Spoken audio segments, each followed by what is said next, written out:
সুপ্রিয় মা বোনেরা, আসসালামু আলাইকুম। আজকে আমরা জানব কার্যকরী একটি দোয়া, যে দোয়াটি যদি কোনো মহিলা পাঠ করতে পারে আল্লাহ তাআলা সকল বিপদ থেকে মুক্ত করে দিবেন। সুবহানাল্লাহ।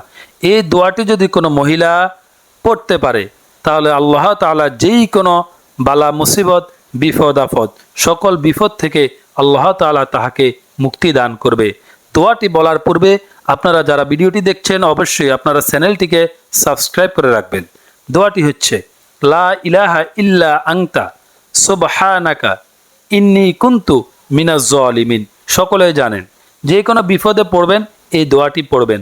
দোয়াটি আমি আবার বলে দিচ্ছি, লা ইলাহা ইল্লা আনতা সুবহানাকা ইন্নী কুনতু মিনাজ জালিমিন। লা ইলাহা ইল্লা আনতা সুবহানাকা ইন্নী কুনতু মিনাজ জালিমিন।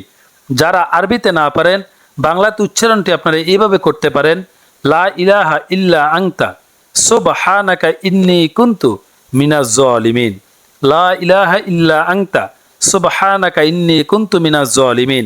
আর এই দোয়াটির অর্থটি হচ্ছে, আল্লাহ ব্যতীত উপাসনার যোগ্য কোনো মাবুদ নেই, তুমি পবিত্র, নিশ্চয় আমি জালেমদের অন্তর্ভুক্ত।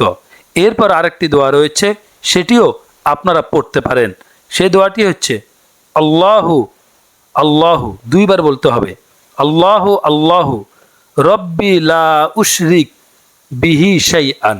আমি আবার বলে দিচ্ছি, আল্লাহু আল্লাহু রব্বি লা উশরিক বিহি শাইআন। যারা আরবিতে না পারবেন বাংলাতে উচ্চারণটি এইভাবে করবেন, আল্লাহু আল্লাহু রব্বি লা উশরিক বিহি শাইআন।